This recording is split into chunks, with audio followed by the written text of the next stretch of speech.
నిన్ను చూసినప్పుడే కనకదుర్గకు నేను మొక్కుకున్నా, నీకు కన్ను పట్టుకుంటానని, నిన్ను కౌగిలించుకుంటానని.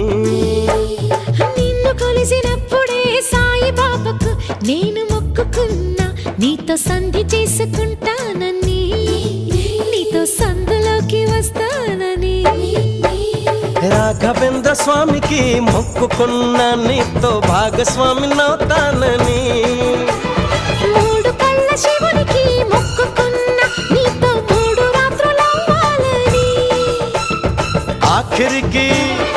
ఆఖరికి నీకే మొక్కుకున్నా, నీ నౌకరుగా ఉంటానని, తీపి చాకిరులే చేస్తానని.